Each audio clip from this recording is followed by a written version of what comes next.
bien salut tout le monde, j'espère que vous allez bien. On se retrouve aujourd'hui pour une nouvelle vidéo où je vais vous donner quelques tutoriels pour bien commencer sur Android, ou en tout cas si vous êtes déjà sur Android, pour mieux connaître les applications Google qui sont vraiment méconnues. Puisque c'est vrai, les applications Google, elles sont très nombreuses sur le Play Store, ou on peut des fois les trouver sur l'App Store pour iOS, mais il y en a qu'on ne connaît pas du tout et qui pourtant sont bien utiles quand on apprend à s'en servir.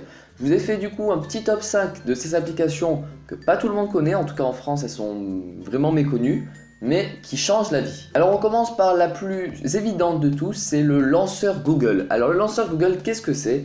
C'est une application que vous allez pouvoir trouver qui est faite par Google, c'est officiel, et qui va tout simplement venir rajouter une surcouche sur votre téléphone pour la faire le plus ressembler à ce qu'on connaît au niveau des pixels par exemple, ou en tout cas vraiment une surface Android pure. Donc voilà, sans vraiment de surcouche en fait. C'est une surcouche qui annule la surcouche, vous voyez? Et ça permet d'avoir un écran d'accueil qui est vraiment le plus fidèle à Android pur. Ensuite, une application que je trouve vraiment très importante et que peu de personnes ont installée, c'est l'application Trouver mon téléphone, tout simplement. Beaucoup de gens ne savent pas qu'elle existe, donc déjà à partir de là, il y a un vrai problème qui se crée. Mais oui, voilà, il y a une application qui existe pour trouver son téléphone quand on l'a perdu, ou tout simplement le faire vibrer pour le retrouver comme ça.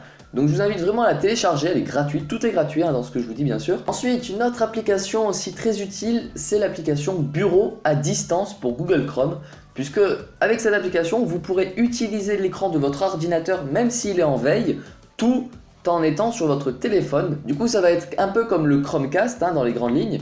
Vous allez pouvoir caster l'écran de votre ordinateur sur votre téléphone et ainsi accéder à vos fichiers, à vos mots de passe si vous les avez mis sur votre ordinateur. Enfin, les possibilités sont infinies, vous m'avez compris. Et pour ça, il suffit juste d'avoir un compte Google. C'est pas compliqué. Ensuite, en quatrième place, l'écriture manuscrite. Voilà, alors vous le savez déjà, si vous utilisez un appareil Android, vous avez le clavier qui est de type Google.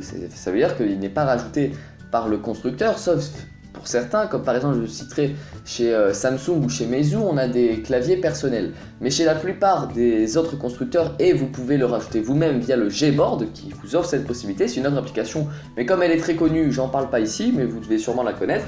Donc du coup vous avez la possibilité de rajouter le clavier Google, qui est beaucoup plus simple, beaucoup plus intuitif. Et avec du coup cette application que je vous propose de Google Écriture manuscrite, vous aurez la possibilité sur ce clavier de rajouter une nouvelle possibilité qui vous permet de dessiner avec le doigt ou avec un stylet bien sûr et d'envoyer des messages dessinés. Donc ça prend pas plus de place puisque c'est pas un dessin en couleur, c'est juste du noir sur du blanc, mais c'est une possibilité qui n'est pas d'office sur le téléphone et il faut télécharger cette application sauf que personne ne sait qu'elle existe, c'est bien ça le problème.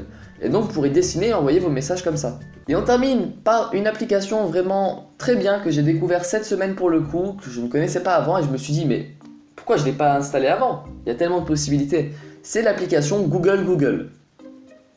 Oui quand même, ouais, le nom ils se sont pas foulés, ce sont les lunettes pour Google. En fait, c'est un peu une intelligence artificielle, comme je vous avais déjà montré dans une vieille vidéo, qui va vous permettre de scanner un objet, une photo, tout ce que vous voulez, les possibilités sont infinies, il n'y a pas de limite, et de vous dire d'où ça vient et ce que ça signifie. Donc c'est vraiment très utile et puis ça vous permet de remplacer toutes les autres applications qui jouent un peu ce rôle d'intelligence artificielle, qui sont un peu branquignoles, il faut le dire, puisque là c'est une application officielle Google et je vous certifie que ça marche. Donc sur ce, merci beaucoup d'avoir regardé cette vidéo, j'espère qu'elle n'a pas été trop longue, je vous ai donné mon top 5 des applications méconnues, je précise bien, qui méritent d'être plus connues puisqu'elles sont vraiment utiles dans la vie de tous les jours ou en tout cas quand on a besoin de faire quelque chose en particulier.